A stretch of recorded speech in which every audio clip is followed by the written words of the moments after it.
Hello and welcome to the Just for Gamers video game podcast. Episode 138, Quizards. In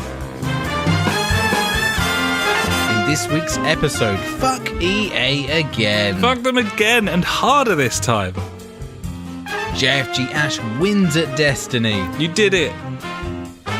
JfG Alex joins a club. Yes. There's some VR thoughts. And finally, we get a tweet. Cheers, buddy.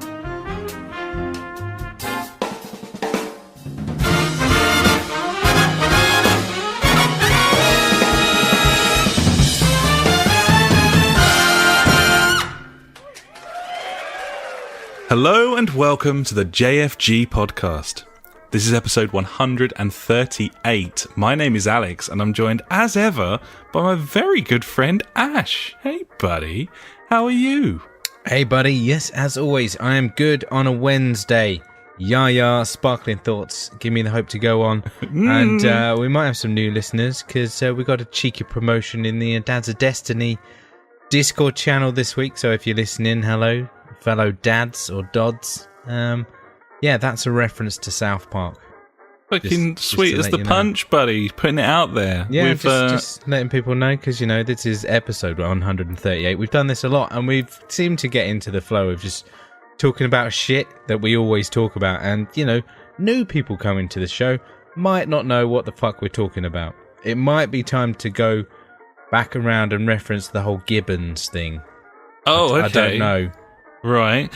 Before I do that, I do want to mention, and actually this is in keeping with something that you suggested the other week, buddy, was that rather than save all of our promotional shit till the end of the show when people have inevitably stopped listening, yes, obviously, we perhaps would do that at the beginning when people can't necessarily get away without missing the whole fucking thing. So, yeah, fuck you fuckers, you can't get away from this now, unless obviously you turn off now. Yeah, you could do that. Firstly, hello to Caleb, who's just followed us on Twitter.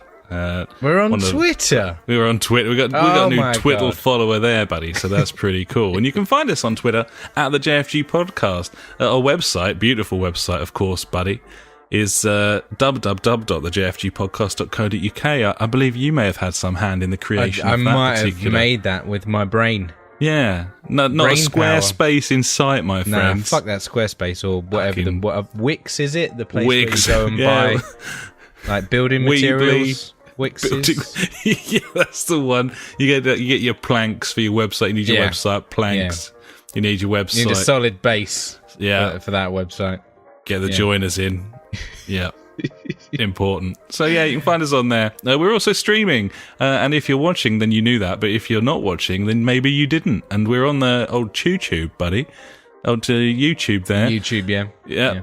Again, not sure whether or not to reference any of the things that I say. You've kind of put me on the back foot there. Wow. But yeah, we're on the old Chew-Tubes. If you just search the JfG Podcast, twitch.tv, we're at the JfG Podcast, and mixer.com as well, buddy, aka beam.fucking pro.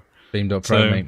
Lovely place to be. There's a load of places we are, including the PS4 communities, buddy, where we're the JfG Podcast as well. And if you get in the chat, yes, your chat does pop up on the stream, because it does. I'm a techno wizard. He is a wizard. He lives under the stairs. All three chats now in one window. It's wizardry, mate. Jesus. You've never seen anything like this. Unbelievable, buddy. You probably have, because we're old and don't know much. I've seen it all now. Yeah, what's left to live for? It's not like back in the day. No. Or something, I don't know. Yeah. Talking about back in the day, a film came out back in the day called Hook, mate. I watched that this week with the kids. It was great. Oh, shit. How was that? How does that stand up? Yeah, great film. They didn't really understand it. I'm like, this is about Peter Pan, but he's old. But they're like, but Peter Pan never grows old, Dad. I'm like, yeah, I know. Well, it did in this one. It's a story. Come on, go with it now. See that old lady? That's Wendy. Yeah, just get on board. Just get on board with the timeline. Yeah, just crack on with it. Yeah, it's a great film, mate. Aged really well, I reckon. Nice. Maybe. I haven't seen that for many years. Well over a decade. Probably. Yeah. Great film. Nice. What else you been up to this week, buddy? I have finished watching season 2 of Stranger Things. It was quite good, wasn't it? I enjoyed it. You know, the Upside Down is a place I don't want to be. It scares me. Yeah, not especially. It's looks a little bit like... I was going to name several UK cities there and wasn't sure whether that was a good idea or not, given I think it's a great idea. Of listeners. I think it's fantastic. I was going to go Central Leeds, which might seem a little harsh. I mean, I've lived there for a bit. I can kind of see it. Yeah. Parts of it, yeah. Not the best. No. Not to pick on Leeds. The Medway towns would have been closer to home and far more. Strood. Parts of Nottingham. The Upside Down's like Strood. Yeah. Not great places. Yeah, it was good. Enjoyed it. Yeah, they're getting older. I mean, it was nice that happened. There was moments of joy and happiness and sorrow in that. I mean, it was good. I found it a bit weird how it ended up kind of being yeah, no, well, meh. No, yeah, don't.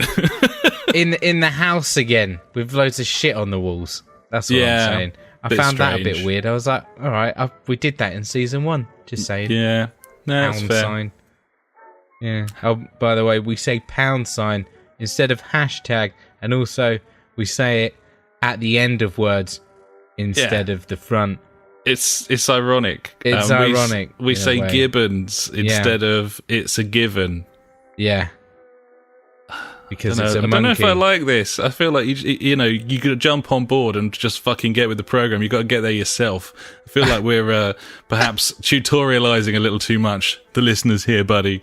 Well, you got to listen for 50 episodes and then just accept it when you can't work it out. That's unreasonable for me to say that, isn't it? I do apologise. It is a bit harsh. I mean, we might have new adopters here. We need to usher them in. Fuck that, mate. Okay, fuck those guys. Yeah. And around obviously, or don't. See how it affects my life. We will still sit here on a Wednesday and talk shit for 2 hours. We're not fussed. Yeah. But please, come on in. Let us know what you think of our stupidity. It's ace.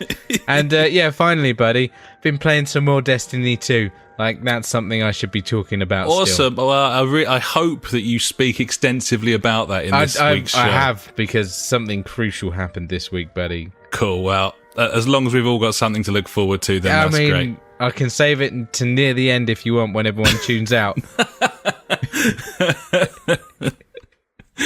That's cool, buddy. Yeah. That's cool. I look forward to hearing about that. And I'm not being sarcastic at this point. No, okay. It's actually... To be fair to you, it is in our wheelhouse because the topic this week is video games. That's fucking great news for me because that's all I ever do apart from eat, sleep, and work and eat, sleep, and wank. Of what you're going to say, chronic masturbation. You know. Yeah. So apart from that, nothing else has happened in my life, mate. Obviously, I have knocked a few out this week. But it's just cold and shitty outside. Yeah, no, it's very windy out there, isn't it? Yeah, and inside. I don't like that. Yeah. Yes, so indeed. mate, not a lot going on this week. I'm still on the Peroni as well. I've managed to save a couple this week. It lasted me over a week, which is... Didn't have a big drinking week, feeling a bit ill last week, So I can see you're on something special. So what are you drinking tonight, buddy? I'm on the Vina Maipo. Vina Maipo. Yeah. Is it a classic wine? Well, it says that it's been traditionally crafted in the heart of the Maipo Valley since 1948. Where's Maipo? There's nothing to shout about, really, in terms of time frame. No, was it tenure? Is that the word? Yeah. Has it got a great tenure? Or? We continue to have a passion for blending delicious quality wines, which is lucky as a winemaker. Fucking well done. Yeah, it's really something to fucking shout from the hilltops, isn't it? Yeah. So celebrate the heritage of Maipo Town with a glass of Sauvignon Blanc today. I bought this, Bunny, because it said enjoy with seafood, cheese, or as an aperitif. And I had a seafood cheese meat feast aperitif. Pizza this evening. So,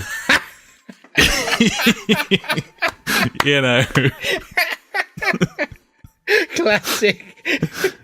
Yeah. So, it just complimenting it. Yeah, just married up. Obviously, just married up. So I thought, fuck it. Yeah, mate. Oh, I love it. Well played. So, how's your week been, buddy? Great like mine. Well, not really much to speak about. Cool. I like it's that. Convenient because I seem to be struggling with sentences, but this isn't a thing where we have to talk a lot, so it's fine. That's good news. Images, because that'd be terrible. You can't be worse than me. I've been Christmas shopping. Oh, nice. Now this is something that I don't normally do until the week before Christmas. Obviously, makes sense. It makes a lot of sense in many ways because you haven't got too much time to think about it. That's true. Which is good because you don't want to. Snap decisions. Exactly. You want to make snap decisions to the detriment of your loved ones. Also, usually these days, they'll chuck a sale on 2 or 3 days before Christmas, buddy. And you can snaffle up those beautiful rewards as well. So, but no, this year I thought, actually, I kind of, for some reason, I seem to have given it some thought at some point. And I kind of know vaguely what I want to get people, so I'm well ahead of the curve, buddy. I'm like halfway done already. What are you getting me? Fuck all. Sweet. As is tradition. I'll get you the same. We'll treat ourselves to a video game. We'll get a game. Yeah, there we go. I like that idea. So there'll be some sales on at Christmas, and we'll pick up some games. Fucking this Black Friday sale on the PSN store. Nothing there, mate. Obviously there is, but nothing I want. Assassin's Creed, £37. No, I don't want it.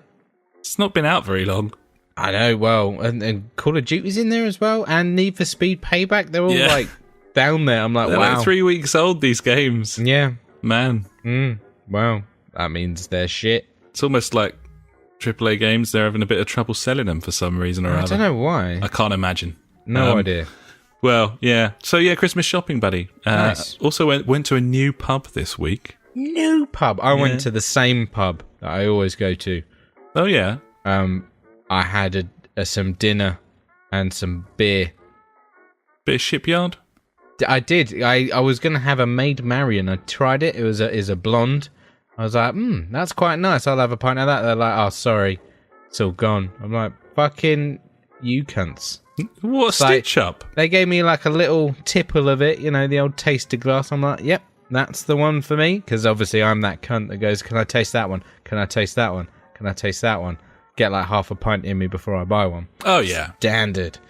But yeah, no, so I ended up just having a couple of pints of Shipyard, and it wasn't as good. I feel like something was wrong with it. It wasn't very tasty. I was very disappointed. That doesn't sound right. I know. I was not happy. Some pipe problems or something going on there, buddy. Yeah, I've had them before. Maybe, haven't we all? Yeah. Well, I went to a new pub. It's in the top of town, and we normally can't be fucked to walk there. But fuck that. Yeah. But we did.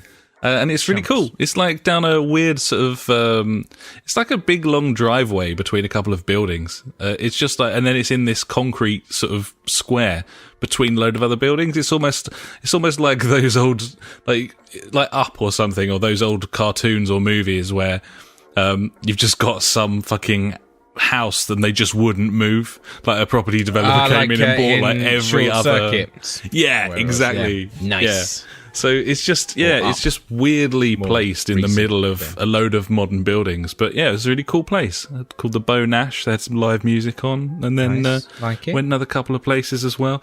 Did a little pubbage this weekend, buddy. But the star of the proceedings was, I'm now a proud, honorary, although they wouldn't know about it, member of the Royal Tunbridge Wells Film Club.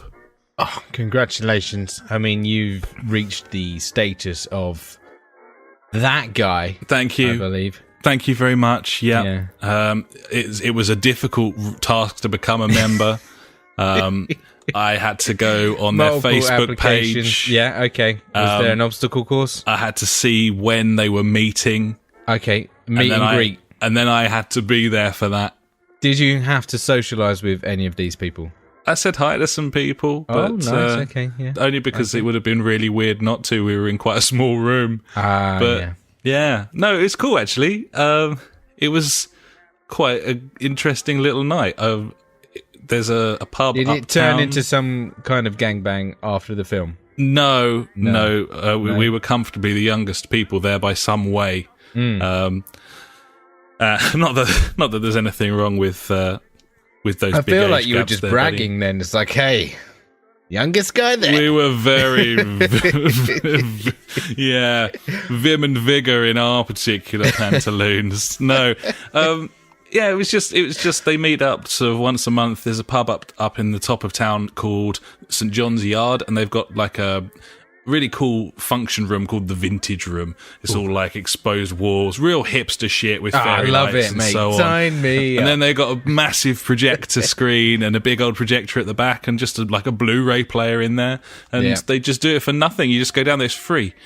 So fucking went and watched film, mate. Yeah, went and watched Baby Driver, which I'd wanted to see for a while, the new Edgar Wright film. Yes. And how did you get on with that? It's fucking great. Like, have you seen it? I did. I watched it on the Holoschley. Nice. I think a lot of people who have at some point or another done or been involved in music in some way would get a massive kick, like a huge hard-on out of the way that they like synchronize the actions to the beats and the music and stuff. It really is almost like a music video at times. Really clever, and it was just really fun. I really enjoyed it. I thought it was cool, man. I thought the ending was a bit pants. It kind of petered out a little bit, I guess. Just a scotch. But the build up to it, fucking really, really good. Yeah, and that old molesterer man, he was good in it. Oh yeah, that one. Spacey. I was thinking, yeah. It was kind of off-putting. As soon as he came on the screen, everyone in the room was sort of like, "Oh yeah, that's unfortunate." But very good in it. But he wasn't really being quizzed about his acting, so I suppose that's not that weird. Either way, it was really cool, and it rounded off a weekend very nicely. Had a lovely burger down there as well, and it was fucking sweet as the punch. And then a load of shitty work roll on next weekend as the funk is coming to join me, buddy, for the weekend. Oh, nice. I was going to come down, buddy, but I can't afford it. It's a tricky one. It's a long way to come, and expensive train tickets and stuff. Exactly. Like, it's understandable, man. It is a shame, but we'll meet up proper in the new schedule year. Something. Yeah, end of January, beginning of Feb. I'm going for another birthday shenanigans. We'll get something done. Sounds like a plan. Maybe do some podcast recording on that occasion as well. Maybe if I'm not too drunk or / hungover. Yeah, it's a narrow window there, but we'll see what we can do. It's very dangerous. I mean, the best bet is to try and get it done as soon as I get down there. Yeah, and start drinking straight away. Point. Yeah, I'll bring the mic to the station. I'll be ready. I'll be already recording. We'll do it on the way. Yeah, that sounds good. You can do the intro before I get there. Perfect. I just step off the train. Feeling good on a Wednesday, buddy. Fucking sweet, buddy. Well, Indeed. I suppose we should move on. I did mention earlier that the topic was video games. I presume most people now think I'm lying. But absolutely not, been buddies. Waffling on a bit, Yeah, fucking suck it, you know. Let's go and talk about what we've been playing. So do you want to get the ball rolling here, buddy? Welcome to this week's JfG podcast, Destiny 2 podcast about Destiny 2 section about Destiny 2 again. Oh, it's been a fucking busy week in the world of Destiny 2 this week, buddy. In my world of Destiny 2. Fucking did the raid, son. Holy shit. That's the reaction I wanted. Well, cool. How was it, buddy? It was fucking stressful. Because it's kind of a multi-part thing. You've been doing it for some time, haven't you? Okay, yeah. So before this, I really didn't give it a good go. We didn't have like a decent group together. I've had like a little dabble in there. But it was like, this was it. We were all ready. We were all fucking G'd up. We got a group together last Thursday, it was.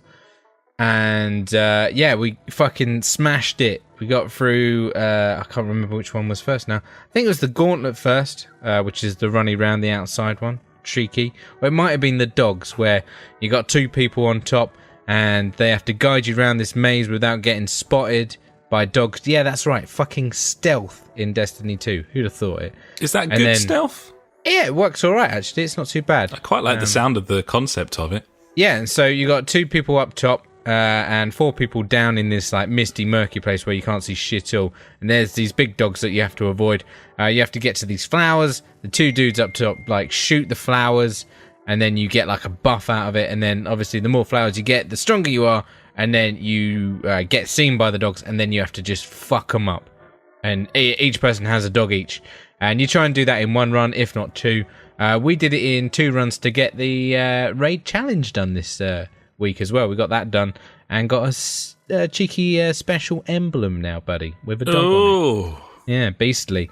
And then also did the fucking, what are they called? The baths, I believe they're called, where all the golden cabal or whatever go and have a little bathe. And yeah, in that it's 2 teams of 3. You have to rotate on these pads, fuck up some big dudes, and then when you've pulled these chains, like I'm guessing you're pulling the plug out of the bath. I don't know.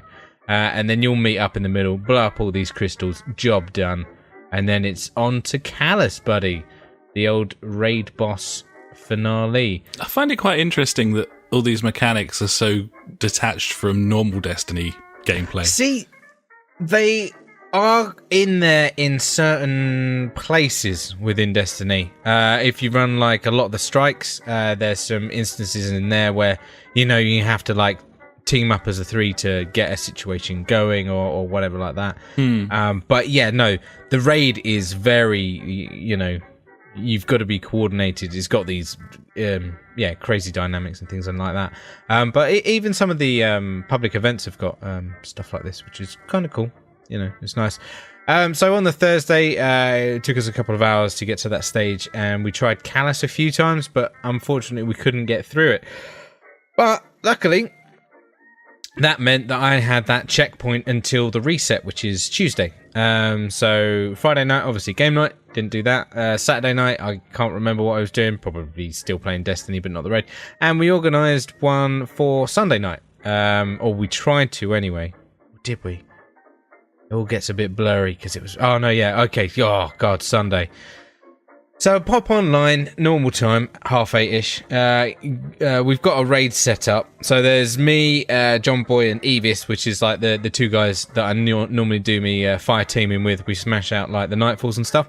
And unfortunately, we couldn't get any other like dads involved on that night. So we ended up putting it out to just random people on a website called The 100, which is like a looking for game website for Destiny. Okay, yeah. And yeah, we got these 3 Yanks involved.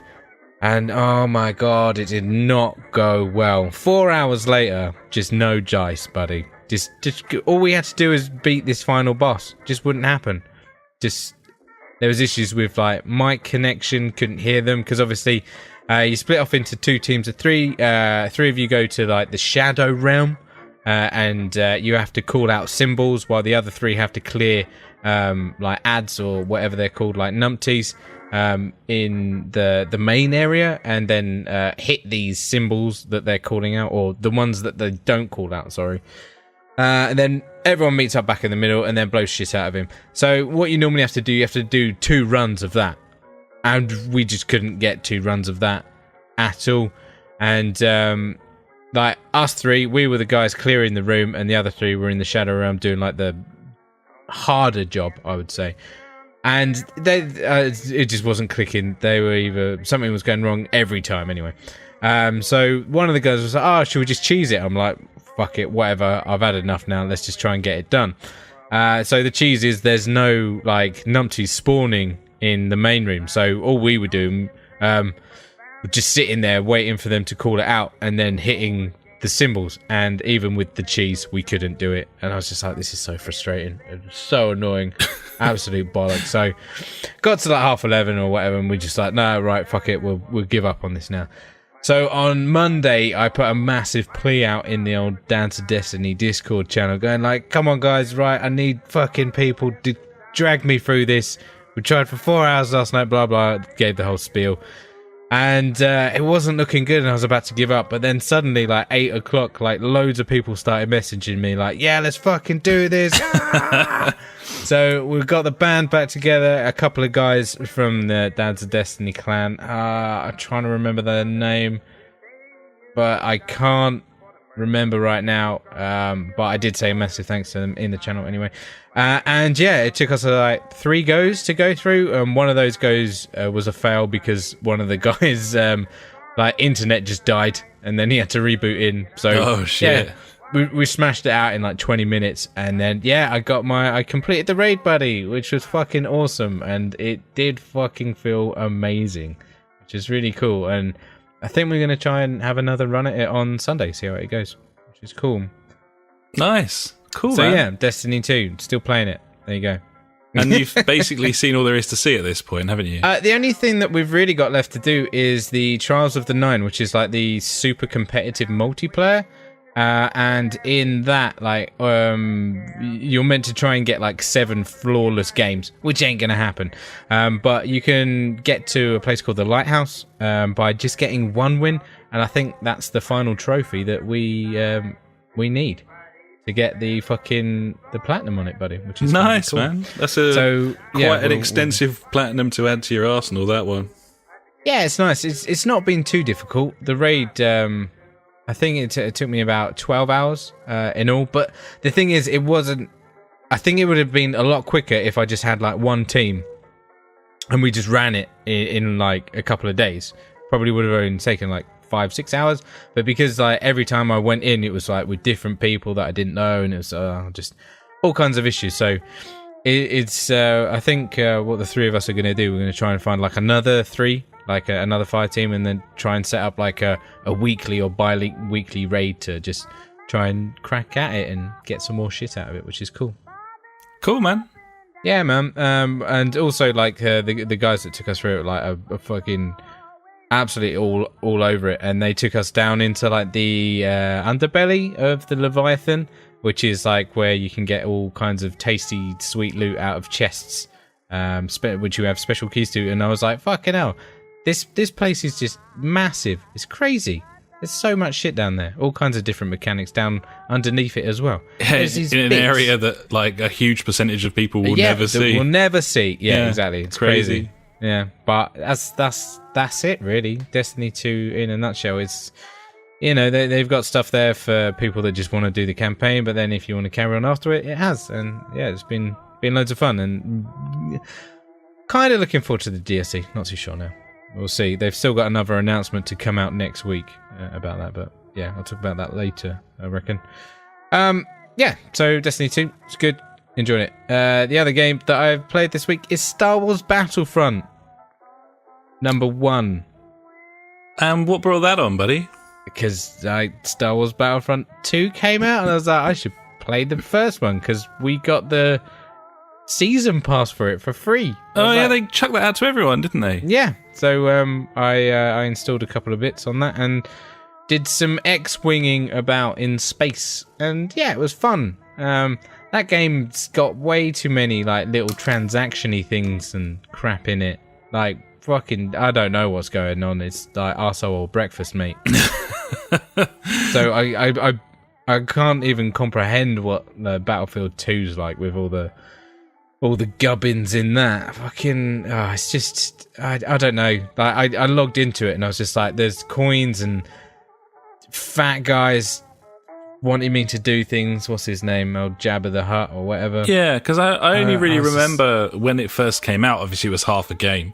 And it was really just the cards and stuff, wasn't it? It was cards, which you got, and then you got tokens to unlock guns or something as well, was it? Something like that, yeah. But yeah, fucking no, just fuck off, Star Wars. I love Star Wars, but they've ruined it on both of the games. Sounds terrible. Like it, yeah. It's a real shame.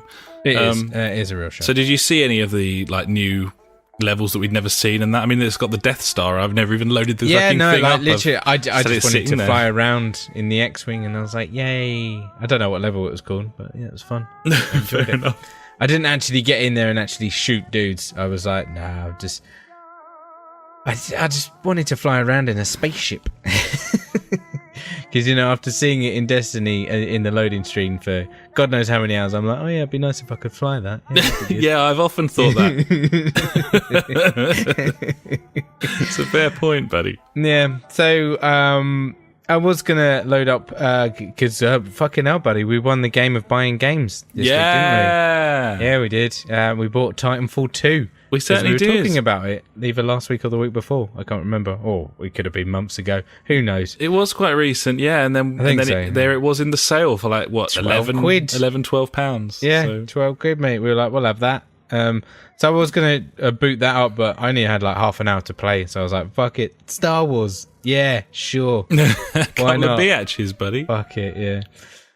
So yeah, that's all I've played. Well, I've got something else that I've played actually, buddy, that we'll talk about later. But because we've both been playing it, and yeah. So have you been playing some Titanfall 2, buddy, this week? I certainly have, buddy. I've been playing. Yes. I've played about 2 hours of the campaign and about an hour of the multiplayer. And how are you finding that multiplayer? Because I really enjoyed the beta. I'm finding it far better now. I've been playing the single player.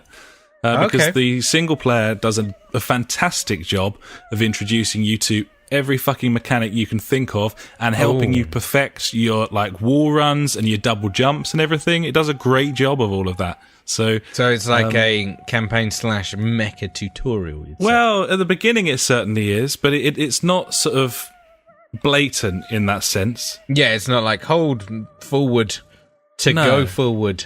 It does a decent job of striking the balance there, but yeah, this is a really good campaign, and it's got real heart to it. The characters are very interesting. It's still got that sort of stupid COD bravado about it, but all the characters are a little bit more fleshed out and endearing than that. And nice. It just helps you really get into it. But the most interesting thing about it, from what I can tell, and obviously I am only sort of 2 hours in or so. I don't think it's a massive campaign from what I remember. I think it's sort of 80 to 10, something like that. Yeah, I'm cool with that. That sounds fun.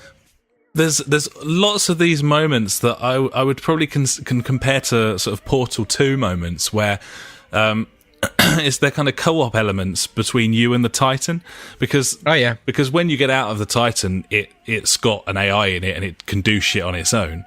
So there's lots of puzzles where you'll have to jump out of the Titan, and then you pop up through an area where you have to go and open a valve so the Titan can get through a door, and then you'll meet up later on in the level. He's constantly in contact with you, and it's got they've really gone for the like old school Optimus Prime thing, where he's sort of a really sort of quite loving character, very friendly and quite stern as well. But the banter back and forth, you've got a dialogue tree to respond to him as well. Oh, really? Oh, that's cool. It's just so much meatier than I was expecting. I'd heard rumours that it was a really solid campaign, but I didn't necessarily think I was going to enjoy it as much as I am. And certain moments where you've got a bit of a siege on, and you're fighting on some little platform, and your Titan's below, like firing up, supporting you, and then you meet in the middle and you jump back in. So really cool moments where I've like wall run all the way down a corridor where the floor's full of sort of acid and stuff, and met the Titan at the other end, and basically jumped at him holding square so that he grabs me and pulls me into the cockpit before I land on the floor. It's just, It's very, very cool. I've never been 100% convinced about the actual combat once you're in the Titan. I'm still not completely sure about that. Certainly against AI Titans, I just don't think it's as fun, because I just think that the movement when you're the soldier just running about is fucking brilliant. Like genuinely brilliant. The momentum that you get when you're wall running is just really cool, and it just handles lovely.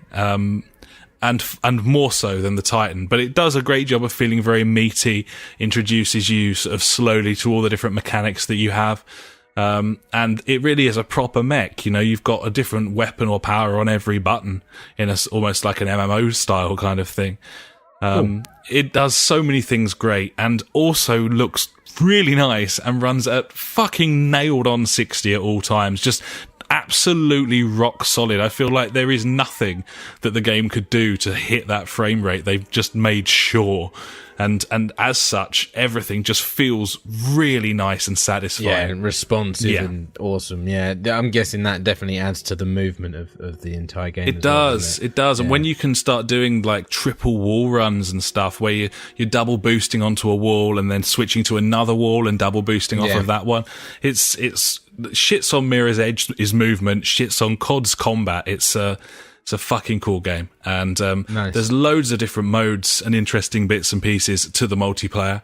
Hopefully we'll get the chance to play that together at some point and get into it. Yeah, I think so. We need to get an evening and just fucking play a good few hours of it, see how we get on. I'm well up for that. But mate, I'd strongly recommend playing at least the first couple of hours of the campaign because it just introduces you so nicely. Yeah. And you really get your eye in with the shooting as well. Nice, cool. I will do. Yeah, I've I don't know if you've heard of this new thing called Reddit. I found it, you know. Oh yeah, no, for some reason recently, like the past couple of weeks, I've just been on Reddit loads. I don't know why. I'm not posting stuff on there. I'm not that bad, but there's always like funny shit on there. But like some of the like multiplayer kills and stuff like that from Titanfall 2 that people like put up there, they're just absolutely amazing. Some of the things that they do with that grapple hook and stuff. Yeah, it just very, very cool. In a sort of PES way, it feels very analog, like almost like the engine's capable of anything, like anything could happen. Yeah, and you don't really get the sense of that when you're playing COD or Battlefield, I don't think. So yeah, definitely going to get some fun out of that. Nice, bud. I'm looking forward to it. Yeah. So the only other one that I've played alone this week is Gran Turismo Sport. Still working my way through that campaign. And I'll only speak about it briefly because I have done several times. But at the end of the day, the thing that I'm most surprised about is how much this thing has its hooks in me, despite the fact that it isn't like a traditional career where you're a driver progressing up through leagues and leaderboards, maybe from one sort of class of car to another. It literally is just challenges, and I must have spent like a dozen hours doing these, and I'm just completely hooked on it. It's so good. We did play this together a bit on Game Night, I think. Was it Game Night where we did this? I can't remember, but I did like the first tier of challenges, and I was just like, wow, I hope that first tier is it's compelling and rich. The first tier is utterly pointless. It's drive in a straight line. Brake. Turn a corner. Yeah, exactly. Yeah, no, as you get further through it, it's like get through this section in the shortest time possible, overtake 15 cars before the timer runs out. I could see how that can get fucking addictive. Yeah, exactly. Yeah. Nice. And that's where it's getting me. Like, complete a lap of this track, and it's a checkpoint race, and to get a gold medal, you need to have at least 25 seconds on the clock at the end. Stuff like that. And the challenges are really... it does the classic thing as well as putting all your mates' scores up there as well. So you're like, oh, you fucker. Absolutely. You can see exactly what's going on there. Yeah. And you can restart very quickly as well, so it's not too annoying if you fuck it. It's just super, super Moorish. I've 100%ed the test driver driving school tier. I'm now on 65% for the challenge tier and 15% on the races, and that's the one that's going to be the tracks. That's the one that's going to be the challenge, is getting gold medals, not just on a hot lap, but on every single section of every single track. You know, like the Nürburgring's like got 30 medals attached to it and stuff. Of course it has. Yeah, it's just got its hooks in. I'm not bored of it, and I keep playing it. Every time I get the wheel out, I think, I'll play a proper racing game tonight, i.e. Project Cars. And then I'm like, no, I will try and do that fucking rally challenge one more time. Oh, just that. Yeah, I've got some milestones to do this week. Got that 13-second stadium section. Yeah. Fucking, I love fucking check boxes, mate. Got to tick that box. Well, can't stop it. Yeah.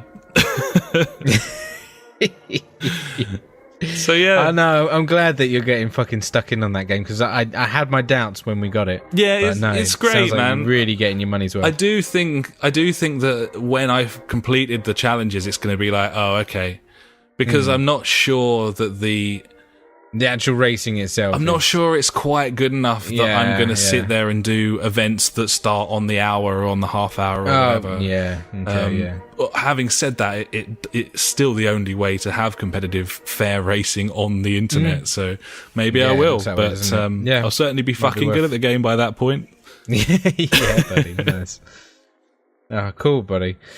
So yeah, there's a couple of games. Obviously, we've been playing not together, but some together, that we've both played this week. And the first one was obviously Pez. You know, we've been cracking out some more of that, and I'm pretty sure we played some more drunken Pez at game night and smashed it. Unbelievable, we did. We won 4 on the bounce at 2 a.m. when completely shit-faced. Funk was at a wedding this weekend. He came back last night for us to play the first time this week.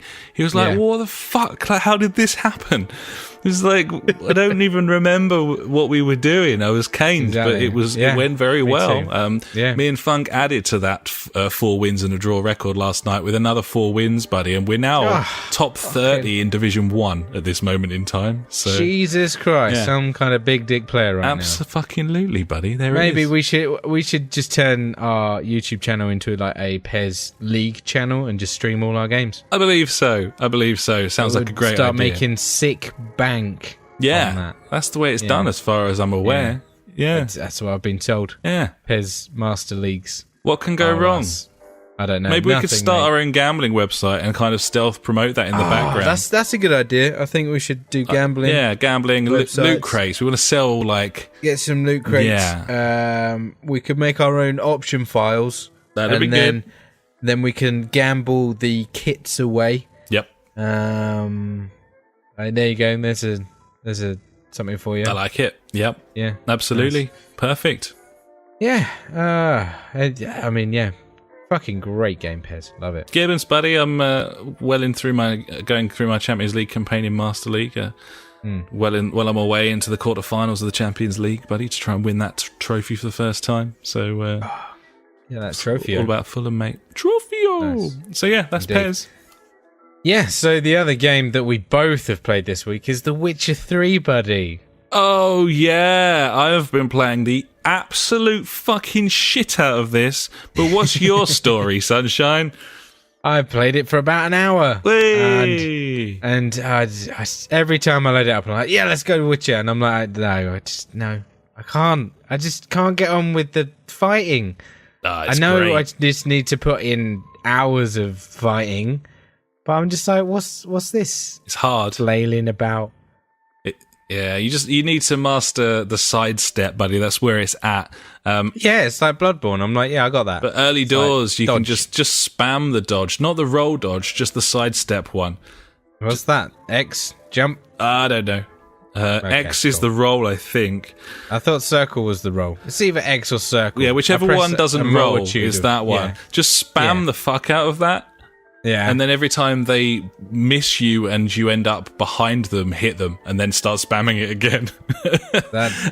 I'm not suggesting that's how you want to play the whole game, but early doors when you're trying to master it, you will stop getting hit, because it's really hard to have to get health packs and stuff on this game. I was like eating apples and bread.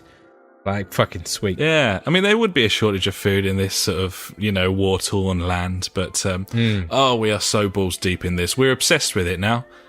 Honestly, we've... Crazy. We just keep, every night, we just keep playing. Totally addicted. The story's brilliant. The characters are fantastic. The script is hilarious.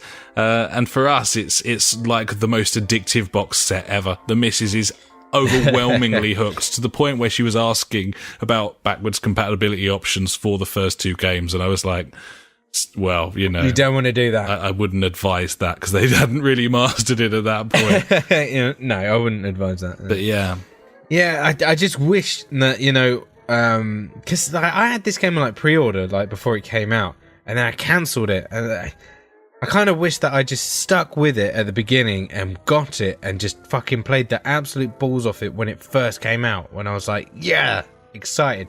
And now I'm just like, I know it's a cracking game. I can't get into it. It's annoying me. Every time I do, I try it. I think this is like the 4th time now. But I think I'm going to give it another go. Like, try and play a bit more into it and see how it goes. But you just got to keep at it. It takes... yeah. It'll be 2 hours before you're absolutely like, oh my God. Yeah. And you just need to put that time in. It's worth it. No. Yeah. Part of me just wants to go back to Horizon though, because it's like, it's not as intense. Yeah, and I was going to fire that up this week, but I decided that was a terrible idea because of the problems that I'd have between the two control systems. Yeah, so it's not a good idea. I'm in it for the long haul, buddy. Like, yeah, man, get that shit done. It's Witcher and nothing until I complete that thing. Nice, buddy. I love it. Cool. Sweet. So, unless you've got anything else, buddy, I guess we'll move on. No, I am good. And now it's time for the news.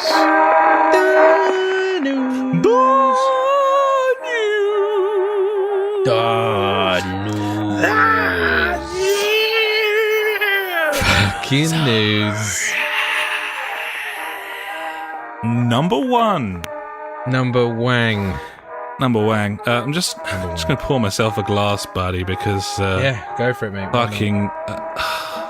honestly...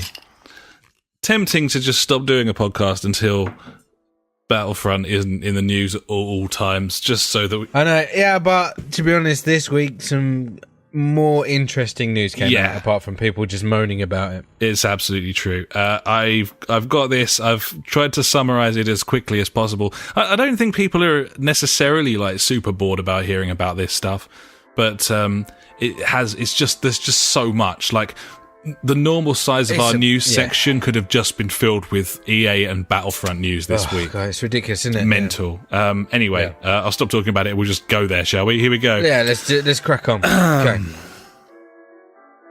Yeah, that's it. Get your drink down, your son. In typical Star Wars fashion, the saga continues. Here's a Battlefront 2 rundown, buddies. So you left us before where they'd basically made some very light changes to... In a galaxy far, far away. They'd made some very light changes to the cost of loot boxes and the cost of heroes to unlock, but at the same time, they'd made payouts from the game less by a similar amount. So everyone completely obviously saw through that. Since last week's recording, EA Dice held an AMA event on Reddit. Ask Me Anything. MMA event. Mixed martial arts, anything. People did ask them anything, but of course they didn't answer everything or anything. Of course they wouldn't. Or anything. So they picked the softest fucking fanboy questions, didn't tackle any of the important ones, and that rendered the whole thing a complete waste of time. So there's that. So that was a terrible disaster. Everyone saw through that. At this point, things started really kind of gathering pace in mainstream media as well as gaming media. Yeah, the Wall Street Journal was going to town. Yeah, popping up all over the place. The BBC picked it up. Washington Post picked it up. Suddenly it was all over the fucking place. Even the Metro, for God's sake. Yeah. So yeah, multiple apologies from EA and DICE, more adjustments made to the cost of boxes and points required to unlock characters. They also changed Need for Speed Payback's model in a similar way. But nobody bought that, so it doesn't really matter what they do to that one, buddy. No, it's still just literally a slot machine. Indeed. Mental. At which point, 3 hours before the launch of Star Wars Battlefront 2, obviously not the point where people were suddenly going to be able to play it, because anyone who pre-ordered that thing or had EA access had already been playing it for several days in its fucked up state. And chucking money into it. Absolutely. Microtransactions were removed. They did this by removing the page where you can buy the crystals, which was the currency required for the crates. A currency that you couldn't buy with another currency. You had to use real money. Just on a funny note here, they removed that from like online stores, But not from actual physical stores. Exactly, buddy. Exactly. All existing crystals still worked. You could buy them as cards in game and fucking GameStop and so on. Like physical cards online. Like brilliant. And anyone who had the crystals already, they were gravy. Like all of their... They were fucking quids in, mate. All the progress that they'd paid for was still there. They were still completely overpowered. They weren't going to lose it because, they've paid for it. Yeah. Can't take that away from them. But at that point, no one could catch them by spending money. So that's cool. So now it's a huge grind that can't even be bypassed by throwing money at it. Players who already did will fuck you. Next on the agenda, rumours that several different countries' governments and gambling commissions were looking into things. Which was interesting. Yes, they were. Was it Belgium was the first? Belgium was the first to and Australia as well, and Sweden, and then a selection of different states in America started looking, starting with Hawaii. So obviously. So they said that they were looking into things, and we'll get to that again shortly. Firstly, though, launch week figures came out for Star Wars Battlefront 2, and it was down 60% on last time round, i.e.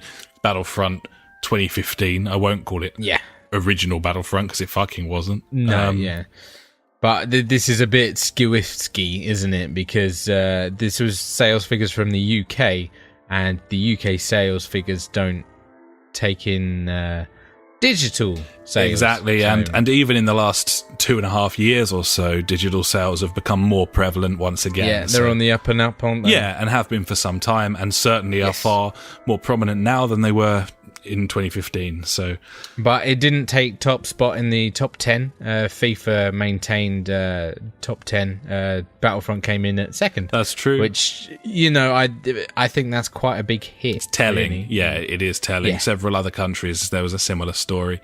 Yeah.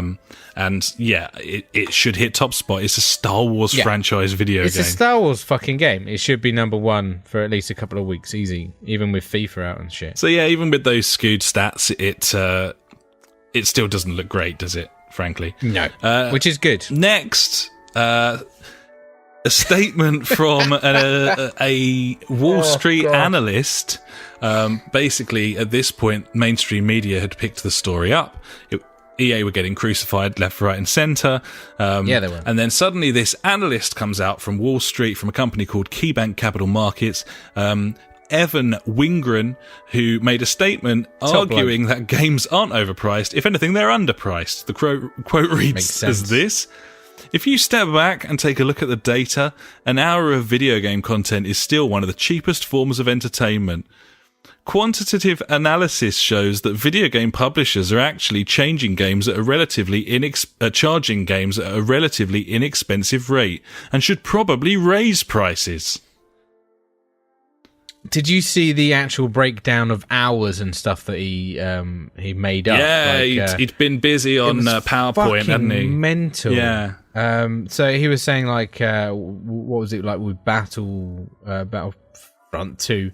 It was like the game cost like 60 quid, and then like if you chucked in $20 worth of loot boxes a month, and you played that game for 2.5 hours a day, I think it was, then it would work out as less than watching TV or something like that. And I was like, fucking, if I'm watching TV, I've got a plethora of fucking content. I'm not just playing one game.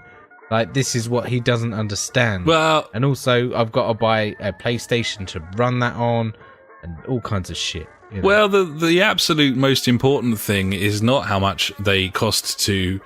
It doesn't come down to what they're charging. It comes down to the market. Like how much is it worth for them to put a game out, and how much profit will they make off the back of it? Business is fucking booming, and publishers will have you believe that they're just scraping by with a mixture of DLC, microtransactions, and season passes, and it would appear that this is utter bullshit. And EA came out with a statement to their shareholders this week saying that they didn't expect this loot box debacle to have any real effect on their margin, which suggests that they're in no trouble whatsoever, and this is just profit for profit's sake. Yeah, it's got nothing to do with them needing to recoup these costs. They're covering the fucking bollocks. Costs off the back of the game being sold. The game sales, the standard rate is all bullshit.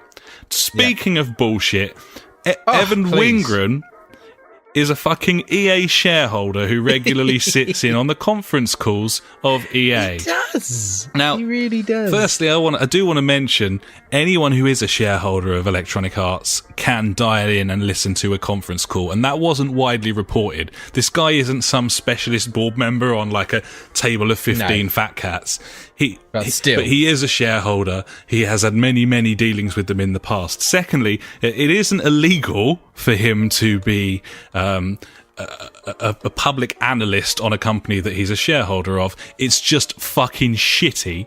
And also makes his points completely biased and irrelevant. Yes, exactly. That's the main thing, that end bit, that he's invested in them, so anything that he says is bullshit. And mainstream outlets, and we're still talking The Beeb and Washington Post and so on, where you normally, something like this comes to the fore and they'll jump in for a story and then they'll fuck off and there'll be no follow-up. Yeah. Mainstream media seems to find this funny enough that they continued to cover it, and I saw stories outing this guy, which is quite funny. So there's that. And then finally, probably up to where we are now, the Belgian Gambling Commission essentially declared loot boxes gambling. They haven't passed legislation at this point, nor have they published official findings, but members of the commission have come out and said that it's an open and shut case. They consider it to be gambling. They'll be changing legislation. They'll be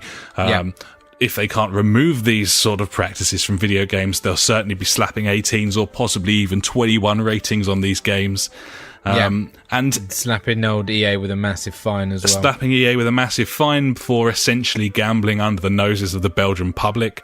Without a gambling license. Several other countries getting involved now as well. As I said, Sweden following suit, Australia following suit, and the UK, who, let's be fair, did kind of get the ball rolling here. They did. I signed that fucking petition, even though it was very badly worded. Yeah, we all did. But like getting stuck in, like this is good. Like the fact that it's a shame that it's taken like this long for it to get noticed, but fucking Star Wars game, it's probably the best place to get it done. Absolutely. Massive name, lots and lots of coverage. Hawaii, the state of Hawaii going absolutely balls to the wall with this. Really. Genuine, public YouTube live streamed press conference with people. They brought in some kind of priest as well. Talking about God. I was like, he's head of an anti-gambling syndicate that have been trying to sort of stamp things out. But they had really informed people in there. A couple of gamers, someone who's a gamer with a young child who sees this as dangerous. It was a good mixed bag. And the long and the short of it, and thankfully we've reached the end of this now, until next week, whatever the fuck happens between now and then. This is a massive deal. Despite my continual cynicism, because of the fact that I don't expect this sort of thing to happen, people moaning about something on the internet rarely leads to fucking anything happening at all. Exactly. This is massive, and I don't remember something like this happening before in this industry. Do you? I know. Nothing this, just from fucking, like I said, Reddit, mate, just from that negative post, wasn't it? That seems to be where it gathered traction, yeah. And EA really have ruined it for everyone, haven't they? Oh, yeah, because there was a nice one from old Clicker Heroes 2. They came out this week and were like, we're dropping the free-to-play model. We're going to a standalone purchase price of, I think it was like 30 quid. But then that's like, you can get that refunded within a year or something, I think they said as well, which is like everyone amazing. On eggshells. Games and coming out. Like, we're doing this out of Cursity or whatever it was, I think they said, wasn't it? Was it Cursity? Whatever the word is. Courtesy, yeah. They just said they felt bad and they didn't want to release a game that preyed on these. I can't remember. Yeah, out of was it consciousness? Yeah, consciousness. Having a conscience of things, not being predatory. Like exactly. Yeah, totally. It's pretty incredible. Fucking, that's good. That's good news because there's people, like they admitted that they made money through this way, and now they're like, this is wrong. Obviously. If this wasn't going to happen, if this whole Star Wars debacle didn't happen, then they would have been quite happy to still carry on with that model. But obviously now they're preempting. Look, yeah, exactly. The writing's on the wall, and as soon as you see devs and publishers coming out going, "We're not going to do this," let's also be honest. There's been several game announcements this week. People in the sort of similar to the Blizzard StarCraft thing, where literally publishers have been coming out this week going zero loot boxes in our game, zero microtransactions, and so on. Culminating in a brilliant moment from CD Projekt Red. Concerns were mounting as CEO Adam Sichinski, I think I've pronounced that right. I reckon so, yeah.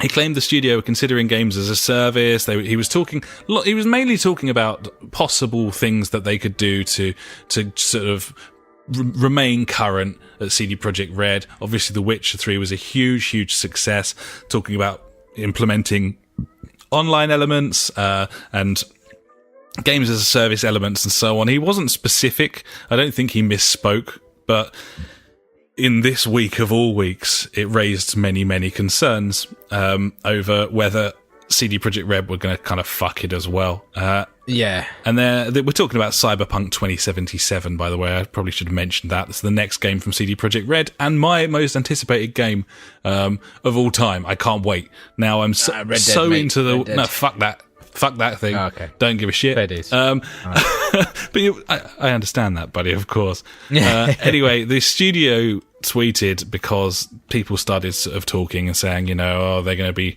doing an EA and so on and so forth. Stuck in on it, and CD Projekt Red, this is an official tweet from the CD Projekt Red Twitter account. When thinking CP 2077, think nothing less than The Witcher 3. Huge single-player, open-world, story-driven RPG. No hidden catch. You get what you pay for. No bullshit. Just honest gaming like Wild Hunt. We leave greed to others. Which is a fantastic tweet. Because, one, it backs up that, sweet, there's no microtransaction, and two, it fucking sticks the knife in to the greedy cunts. Yep. We love it. It's good shit. I do love it, buddy. I do love it. So yeah, that's all that. There's a couple of other things. One of them's a funny glitch. Firstly, though, switching very briefly to Activision, people have been data mining Call of Duty World War II this week, and data miners have found weapon supply drop crates, suggesting that the intention was, shortly after the game launched, to start having loot crates with better weapons in them. A la Battlefront 2. I do wonder if those plans might be put on hold I think they might have been like, let's just press pause on that. Yeah. And see what happens here. Maybe we won't fucking do that. Yeah, maybe we won't. Although this is Activision, so maybe they just will. Who knows? Maniacal laugh. I'm still waiting for something like this to really come to Destiny 2. It's. I mean, it can't really now, but I feel like it would. I reckon it would have done. I reckon Claudia Black would have become more and more sinister with a particular brand of fucking shop items. Yeah, definitely. Which would not be cool. Probably dodged a bullet now, courtesy of EA. So thanks very much, Electronic Arts. Yeah, true. Yeah, it's nice. For basically ruining loot boxes for all publishers so that our games are now going to get better. And doing it accidentally in a way that's detrimental to your company. It's a win-win for everyone. So, yeah, there we go. Finally from me, buddy. Actually, co-op zombie mode coming to Rainbow Six Siege. Will it run at 60? Why the fuck not? We just don't know. I doubt it because it's going to be co-op. Yeah, so no, probably not then. And while we're pissing all over EA's chips, it's time for another trip to FIFA 18 Nonsense Town, buddy. You'll remember last week. I love it. Fun couldn't believe this. He actually messaged me in the week saying, "Is this really fucking true that people were just picking these like shit defenders and having the computer hack them down?" Yeah, they were. There's a new one now. This is the latest tactic, or cheese. It's known as the kickoff glitch, buddy. It's ruining online games left, right, and centre. From kickoff, pass it back to a wing back, wide to a midfielder, down the line, cross the ball in, and head it into the net. Now, obviously, that just sounds like me talking through a football, a play of some description. Yeah. But, like, it's like a 50 to 60% success rate, and everyone's doing it. And every time anyone starts an online game, the first thing whoever's got kickoff does is passes to the wing back. Yeah. Passes to the wide midfielder, passes it down the line, crosses the ball in, and heads it into the back of the net. There's compilation videos online of this identical goal being scored hundreds of times. It's just something to do with the overpowered passing of FIFA mixed with the fact that the team's just not in the right position from kickoff and don't get there in time. Kickoff, it needs fixing. They haven't yet. Oh, Jesus. Well played. EA, ladies and gentlemen. Well played. They've done well. And with that, I think I will take a well-deserved rest and hand over to you, buddy, for my favourite section, and I'm sure most other people, if not all, and that would be Ash's News Favourite Things of the Week. If you like news but hate information, you have found the right place. Ash's News Favourite Thing of the Week. Cheers, buddy. News favourite things of the week this week. We've got a few things. I don't know what we've got. Fucking Skate 4 £. Sessions, that game that I've mentioned a few times. Oh yeah, the skateboarding game. Yeah, so on Kickstarter now, there's a demo you can download. I tried downloading the demo. The RAR file was corrupt, unfortunately. It's a good start there. It's a good start, but yeah. It looks like for early tiers, $20, $25 I think it is now, because, they had like early bird bollocks tier where it's £5 cheaper or whatever. Yeah. You can support it for $25 at the moment. And that gets you a game key when it comes out, and I think it's coming to Steam Early Access and also the Xbox Game Preview thing as well. So originally I thought this game was only going to be PC, but it looks like they're going to try and bring it to consoles as well. And they've got like a few milestones in there and see how far they hit. I think they're asking for around about 100,000 just to make the base game, but then they'll add like online multiplayer and like a storyline and stuff like that. If obviously they get more. So yeah, it's I watched a couple of videos of this. It looks tricky. I'm not gonna lie, it looks harder than Skate 4, but it's something that I want to get my fucking teeth stuck into. It looks very, very cool. I'm all up for having another fucking skateboarding game finally. I was going to say, like, as we've got older, we've been far more and more willing to be patient with sort of simulations. Just look at the way that we've enjoyed our racing games. So why not exactly. A technical skateboarding game? I'd love to put the hours in and master something like that. Gibbons, buddy. Yeah, man. Seriously. Rainbow Six Siege might ditch friendly fire in casual playlists, apparently, to stop team killing. I don't know if that was a thing. Okay. Maybe teams were just killing each other. That game is doing very well below the surface. It's got a fervent fan base. It's weird. It's crazy. It's absolutely crazy. Ghost Recon Wildlands, they've revealed this roadmap for like all their like upcoming updates and stuff like that. And they're introducing like different assignments, extended ops, and a ranked mode, I believe. Like, there's going to be new maps, new classes. Fucking, I did not expect this at all. I heard from this. I was listening to Giant Bomb today, and they were talking about how Ubisoft, like, it's not really been that noticed because of all of the shit everyone else has been pulling. But there are sort of shoots of recovery there. If you think about how miserable it's been over the last few years, and the sort of laughing stock they were for several years with all their broken bullshit and broken promises. they seem to really be supporting things properly, have a real genuine idea of what they're doing. And they seem to be pushing stuff forward. No one could have predicted the support that they've been giving, like some of the games that, especially like, I mean, Wildlands sold relatively well. Yeah, it was at the top of the charts for quite a while, to be honest, and we mocked it for that. We did. But we could never have predicted the sort of support they were going to give. The fact that this Ghost War mode, which is just fucking brilliant, like... Yeah, man, it's really crazy. Good. Looking forward to playing some more of that. Gibbons. So finally, obviously, we're going to have to go back to Destiny 2 because, you know, it's fuck it, news, innit? They had a previous stream last week about unveiling shit about Mercury, the new planet that's coming out with the DLC. They've had another one this week, which is more about like what you're going to find on Mercury. So they're introducing 2 new strikes, which are going to be built into the campaign itself. There's like a new public event that's fucking massive, apparently. There's these things called Lost Prophecies, not Lost Prophets with the pedo singer. Important distinction to make, of course. Indeed. And there's 11 of them, apparently. And what you do, you take these prophecies, you go off and do tasks. I think it's like random tasks within the world of Destiny. And then you bring these parts back that you get from that. And then you actually use that to forge weapons.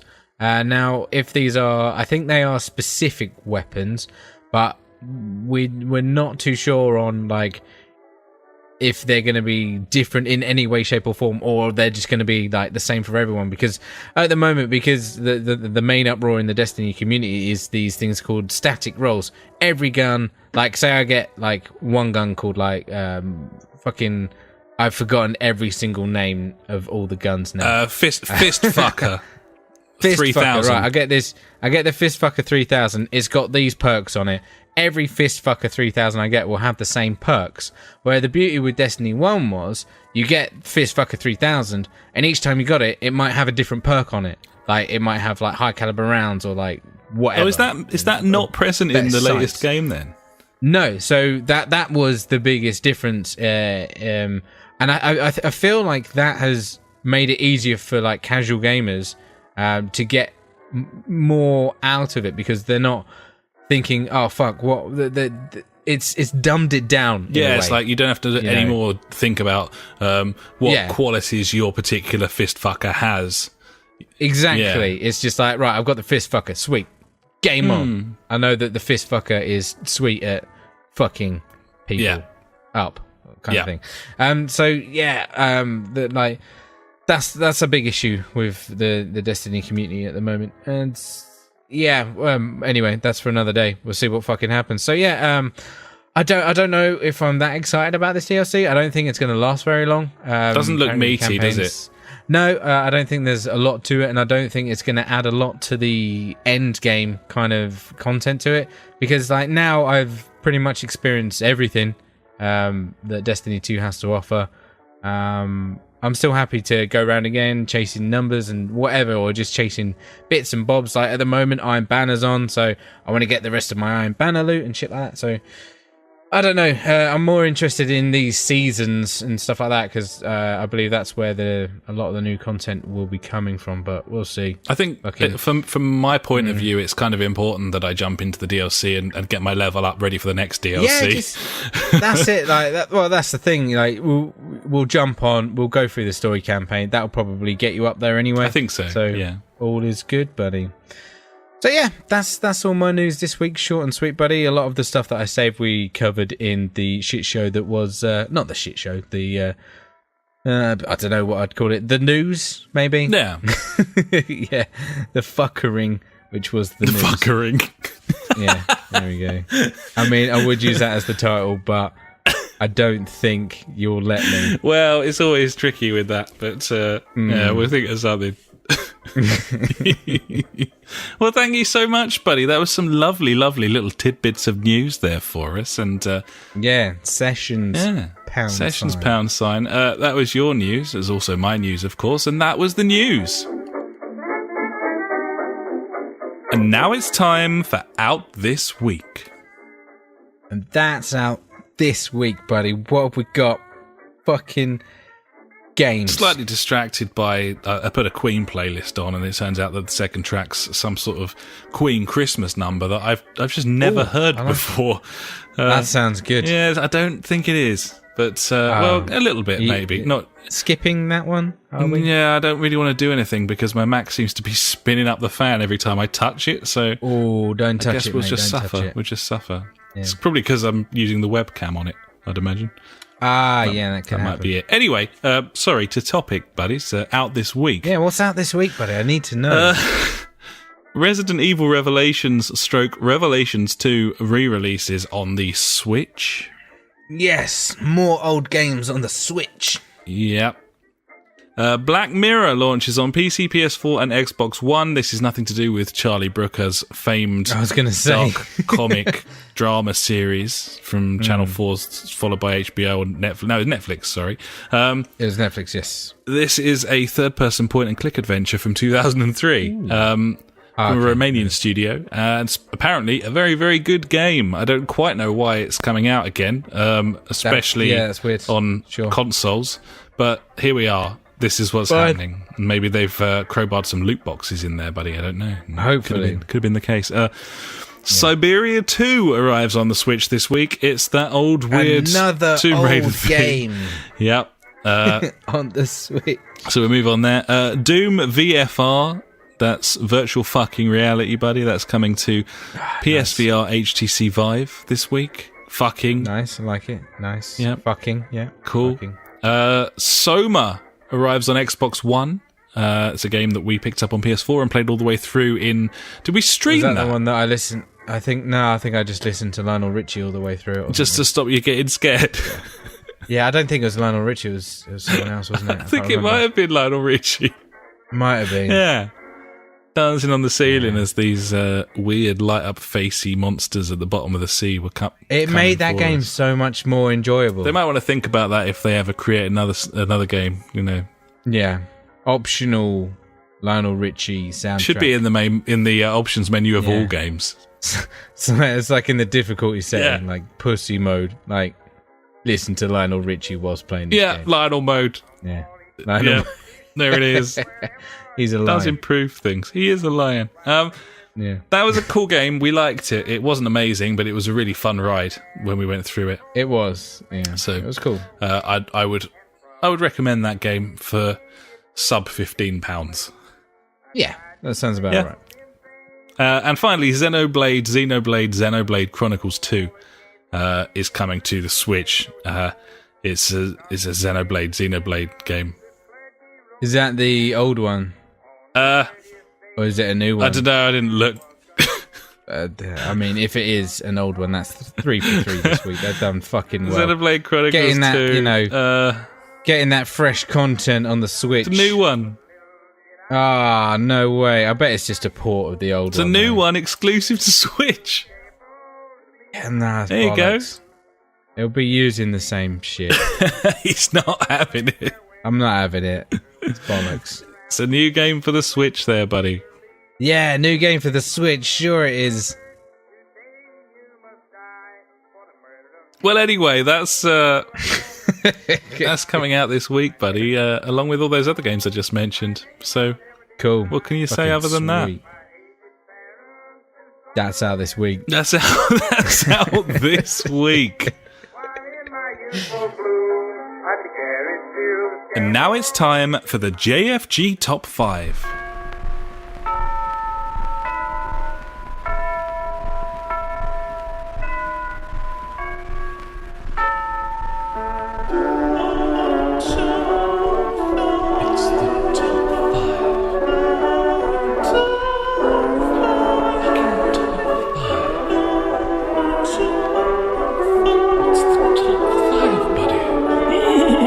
Just for gamers, top 5. What's the top 5 this week, buddy? Here we are, buddy. I hope you're excited. It's been a couple of weeks. If I didn't know what the top 5 is this week, would be a bit fucked, I feel. Yeah, you would. Luckily, You've had time to think about it, buddy. And I have. I've thought about it for at least 10 seconds. There we go. That's all it needed. So you'll remember a couple of weeks ago, or perhaps you won't.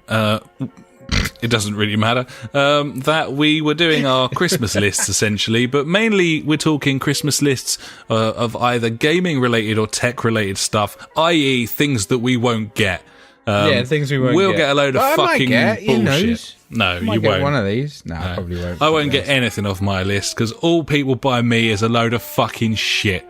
I love to get pants and socks and slippers, Merry fucking Christmas. So anyway, I did my list a couple of weeks ago there, buddy, and it's now your turn. So this is the top 5 things that Ash would like for Christmas. Just edited it to a top 6 in your face. Throwing it out there. Number 1, 4K TV / monitor, because I don't know, maybe I want a monitor. I don't know. Who knows these days? I suppose you're under the stairs. You're a wizard. Well, no, I'm thinking you can get big fuck off monitors, and they might have better refresh rates and shit. Well, I wouldn't expect to see anything sizable in the Black Friday deals, because it's kind of a bit more specialist, isn't it? Yeah, it is. But you can get like 32-inch ones. I saw like a nice 28-inch one for, I think it was about 400 quid. I was like, that's not too bad. That's good, isn't it? Especially if your missus doesn't give a toss, then why would you bother replacing the main telly in the house? Well, yeah, exactly. And like the only thing that I'm going to use this TV for is gaming on. Like I won't watch TV on it. I got like my sound bar underneath it for the sound and shit. So monitor, maybe TV. Weighing it up. Who knows? It's fair play. I hadn't even considered that. Either way, makes sense. I won't get one. Nope. Number 2, Xbox One S. Yep. Might get one, doubt it very much though. It's got to go low, hasn't it? It's got to go very low. But like, all the sales that I've been seeing at the moment are still like 200 quid. I'm like, that is not a sale. No, it's not enough, is it? That's the standard price of a game. And they're all coming bundled with Star Wars Battlefront 2, so I'm definitely like, fuck you. Yeah, no, we're not going to give them any money. So, yeah, no, it needs to go below 150 to even consider it, really. Yeah. Number 3, the Raspberry Pi, whatever the latest number is. I think it's 3. I don't know. Be nice. I don't feel like I need it, but I'd like to have one for like emulation and shit. Yeah. Be cool, but just, it is what it is. Number 4, the 8-bit controller, which is like the new SNES with the analog sticks and the fucking L1, R1, R2, L2 buttons. Loads of buttons. All the buttons and analog sticks. That's crazy for a SNES controller. That thing looks really cool. It does look brilliant, doesn't it? It looks really, really good. And I'd like that a lot. Bluetooth it up to whatever. If I bought a Switch, you can use it on the Switch, by the way, if you want to play some games that have already come out before. Yeah. Number 5, buddy. PSVR. Fuck it. Virtual reality. Virtual reality, that's all I wanna do. Yeah, man. Like the song. We both got that on our list, and Funk will be chipping in shortly with some little Quizards. I was going to say Quizards. Quizards. You got to understand. Name of the podcast. It's Quizards. I'm on the wine tonight, and it's affecting me adversely. I don't know how to spell it. I'm going for Wizards with a quiz at the beginning. I think Quizards. Yeah, Quizards. Thanks, buddy. You saved me bacon. No worries. It's not yeah. Whatever fuckeries or whatever I said. Fuckery.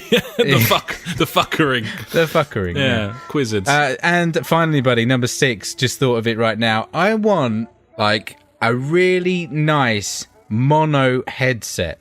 You know, like, because we always have the one-ear headset for the chat. Yeah. Yeah?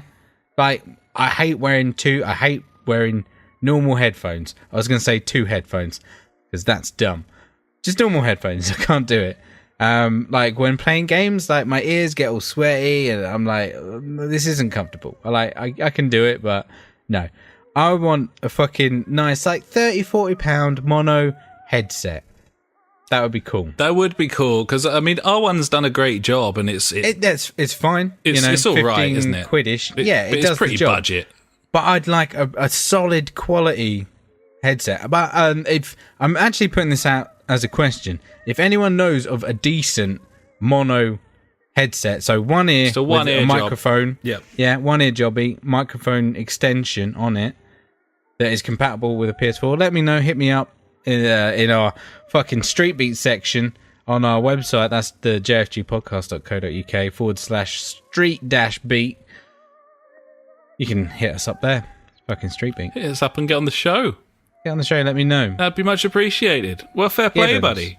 There you go. So there you go. There's me top 6 4K TV / monitor, Xbox One S, Raspberry Pi, 8-bit Do controller, PSVR, and a cheeky new headset. Decent headset though, not some cheap tat. No, none of this nonsense. You want something premium, buddy. Exactly. Yeah, beautiful. Yeah, exactly. Sweet as the punch, buddy. And now it's time for Fuckwit Corner. Fuckwit Corner with funk. Fuckwit Corner with funk. He's got some questions for funk.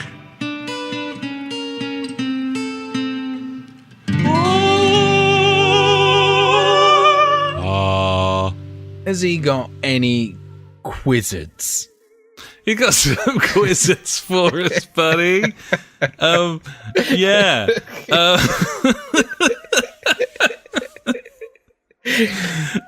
Funk says this, and he always starts his Quizards with "yeah." Yeah. In a sort of aggressive fashion. And I sometimes read it and I sometimes don't, but from now on I always will. So, there we go. Yeah, fucking got some questions. Yeah. That's the thing. So, I'm asking, has he got any questions? He's like, yeah. He says this. Yeah. Having ignored PSVR so successfully, I find myself wondering how much it all costs and what now constitutes a bargain. What does it consist of? Headset and wands or what? Okay, so at the moment, Black Friday, there are some decent sales on PSVR. VAR? That's not VR, that's VAR. VAR. That's the VAR. Video-assisted refereeing. Exactly, yeah. And, at the moment, you can pick up the latest PlayStation VR with the fucking headphones attached to it. Skyrim or Gran Turismo Sport. The camera, and is it the VR Worlds? Is that what it's called, I think? Yeah. Which is like all the little demos and stuff like that. For 250 quid. Yeah, I think that's the old one. I've been quite tempted. Oh, is it? I thought it was the new one. Yeah, they're being pretty sneaky. Oh, fuckers. But it looks, for the most part, like both... They essentially haven't made it clear that there's a difference. Yeah, obviously, standard. And they're kind of still RRPing both of them at 350, but all the discounts are on the original model. Motherfucker. Okay, so... unfortunately, that one hasn't got the headphones attached to it, and it hasn't got the HDR breakout box, I think, as well. This is true. The main difference, isn't it? I mean, unless you've got a 4K telly with really good HDR, then there's really fuck all difference there at all. Like the screen is no better on the new one. The cable's slightly thinner, which means it's slightly lighter, which means if you're standing up with the thing on, it doesn't tug quite so much at the back of you. But you probably wouldn't be playing standing up anyway, to be honest. I mean, getting tugged off from behind. Yeah, reach around. Isn't such a bad thing. Lovely little reach around. Rudder. So you're looking at, originally it was 350, now it's probably 250. Lots of deals at 250. Almost every deal I have seen comes with the camera, but not the wands. Yes, not the wands, and unfortunately, the wands are quite expensive. Yeah, I can see them kicking about the sort of 70 quid mark, and you might do better than that on Black Friday. These are the same wands, that like 5 years ago when it was with the fucking PlayStation Move, was it called? That's the one. They were like £10 for two. Yep. Nothing has changed on these. No updates. They haven't updated anything. They're still the same, and they're like, fuck it. 60 quid. Yeah. 70 quid. It's like, that's cuntish. So the other danger as a consumer is you can pick up cheap second-hand ones, but they may well have been ones that are like 7 or 8 years old because of the fact that they were part of the Move thing. They could be utterly fucking useless. Yep. So a good deal at the moment is 240, something like that. Yep. But that's not a great deal because everyone's reduced it to that cost. So a good deal would be about £200, I would say. 200 quid, and then you chuck the wands on top for 50 or £60. Yeah. And there you're looking at 250, 260 all in. That would constitute a good deal. Yeah. But for me, that I can't justify spending that much on a VR headset, to be honest, personally. I mean, I've already bought a PS4 and a Pro, which is just, is what it is. I don't really want to chuck another like 300 quid at some more Sony stuff kind of thing. Not out of the fact that it's Sony, just out of the fact that I just don't think I'd get the money's worth out of it. That's understandable, man. Absolutely. All I can say is if you decided at this moment in time that it wasn't the right time to jump in with a 4K television, if you're like me and you haven't got any real devices that could utilize that, and you had a change of heart and decided, you know what, I'm going to wait 2 years for a 4K telly, I'll pick up a brilliant HDR one for 400 quid at that point. Yeah. Then, why not? Why not PSVR? That's it's totally going to true. be a real sort of life-changing one, especially if you have got, like I do, a missus who is well into games as well. She'd fucking love it. And it's climbing my list. It's climbed above the Xbox console. It's climbed above several other things. And if we can't justify the TV purchase, then we might treat ourselves, to be honest. Nice. Why not? Fuck it. But that'd be cool. Especially with all the racing stuff that you can do, but also that's the thing, Skyrim. You could get loads of cool shit out of that. Yeah, exactly. So so there you are. If I do take the plunge, I will be looking for $250 all in, and I would call that a good deal. Old VR headset or new. That seem fair, buddy? Yeah, no, that makes sense. Yeah, sounds cool. So a couple of other things from Funk. Actually, just the one other thing: playing co-op Pez and being in the top division. Nice little name drop there, buddy. Yeah. Like it. Number one. Yeah. Got me thinking. I've seen some tournament stuff, but not much. I'd love it if there were weekly tourneys hosted by the devs for their games. Driving games, Wild Pants, Destiny Crucible for Schleistany, as I have now dubbed him, nice. Rocket League, etc. Will we ever get this? Does it already happen and I've had my fingers in my ears? It kind of does already happen, buddy. It does, not on... It's not very well shouted about, I must say. No, it isn't.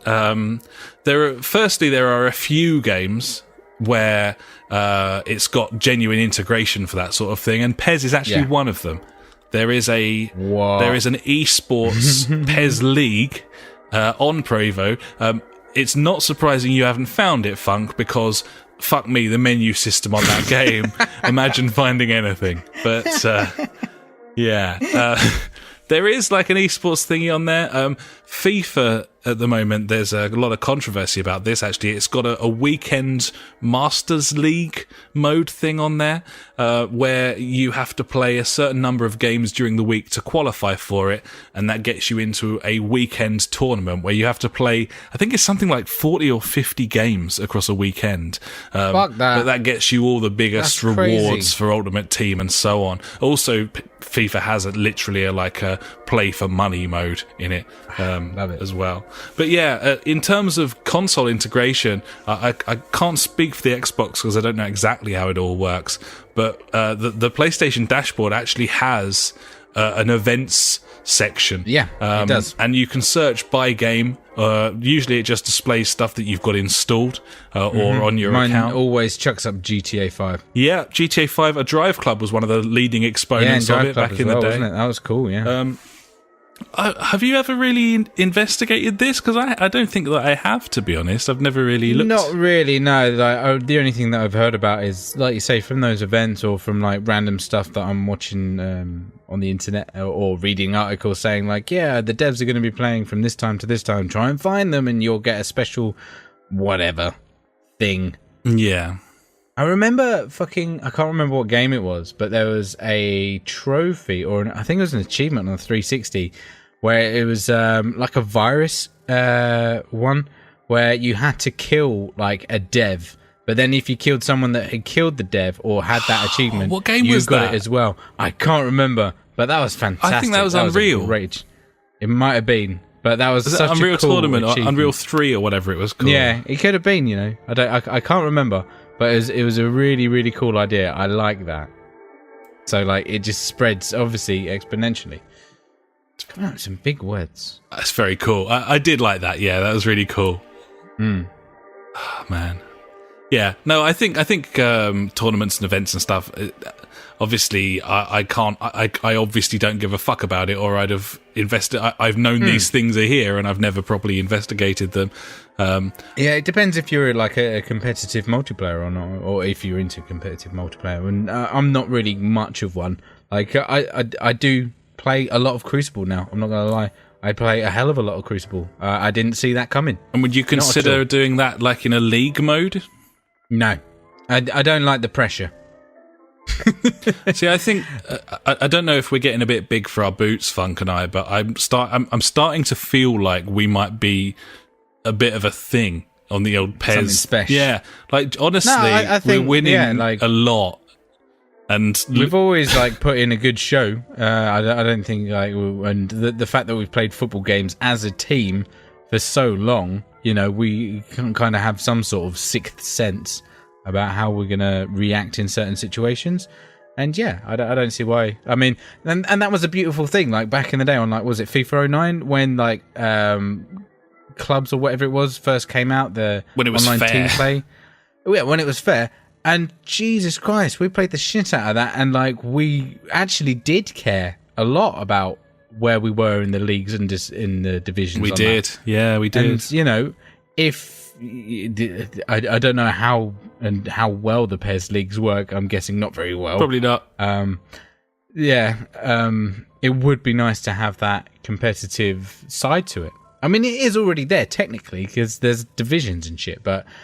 The fact that it matches you with random fucking be a pro or whatever it's called. We're not even playing teams in the division we're in. In the division you're in, so what's the fucking point? Exactly. Yeah. But yeah, if there was a place where that would be like a thing, yeah, definitely, man, that'd be cool. Gibbons, buddy, it's made me want to kind of investigate that, if I'm honest. So, maybe that's something to talk about next week. Maybe, buddy, maybe. Who knows? Well, cheers for those, Funk.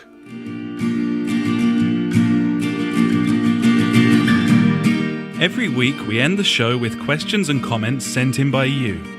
If you've got anything for us, just pop an email to the jfgpodcast@gmail.com or contact us on Facebook, Twitter, or at justforgamers.co.uk.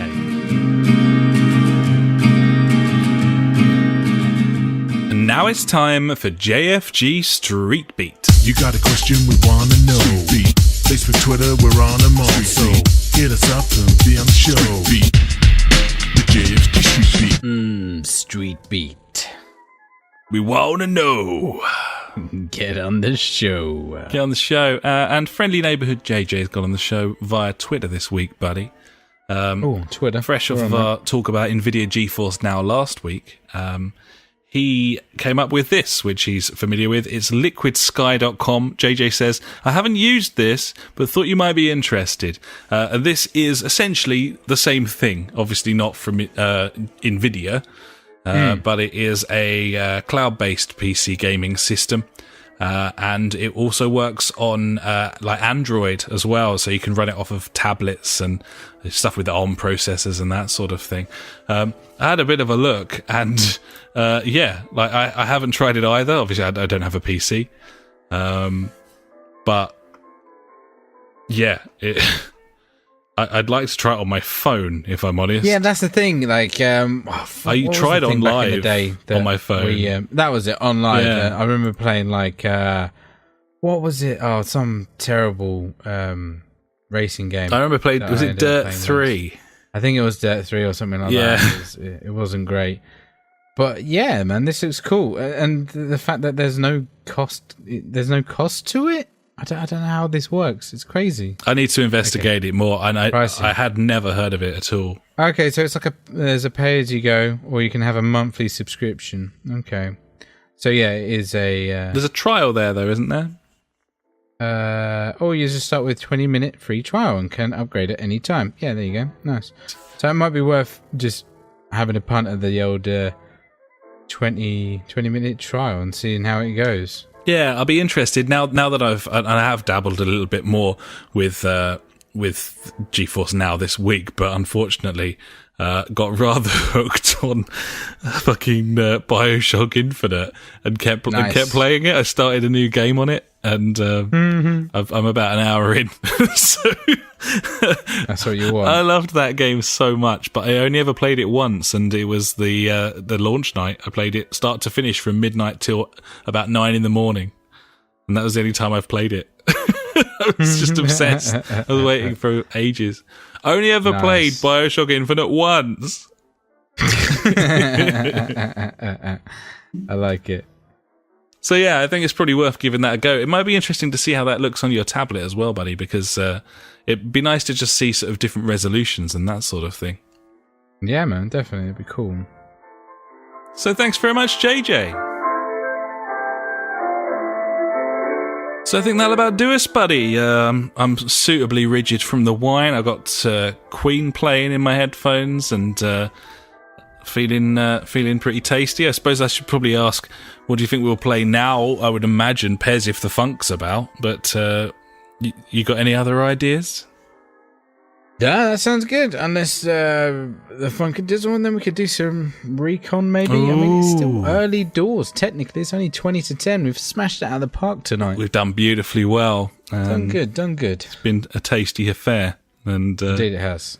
The wind is howling to the point where my windows aren't preventing it from entering the building, buddy. My curtains are literally wobbling about in the wind with the windows closed. So gives you some sort of idea about the insulation in my flat. But there we are. Nice. Cool. Okay. Well, let's go and play Pez and or Ghost War, Ghost Pants, Wild Pants, Ghost Pants. Ghost Pants. Yeah, Ghost Pants. Thanks so much for listening, buddies. You can find us at www.thejfgpodcast.co.uk, Facebook.com/the JFG Podcast. Our Twitter handle is at the JFG Podcast. We're also on streaming sites like YouTube, Twitch.tv, and Mixer.com. You can find us on PS4 via the Communities button and searching the JFG Podcast.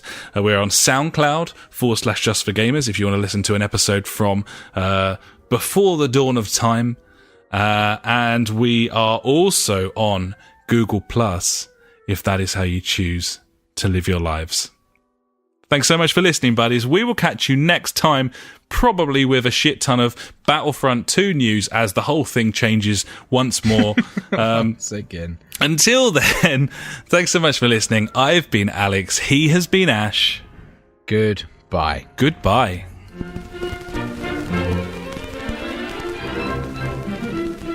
You've been listening to the JFG Podcast with Ash and me, Alex. To find out more, head to www.justforgamers.co.uk, Facebook.com/the JFG Podcast, or Twitter, where we are at the JFG Podcast. Episodes go live every Sunday, and if you could pop onto iTunes and write us a quick review, we would love every inch of you, even if you got old and fat. Thanks so much for listening, and we will catch you next time.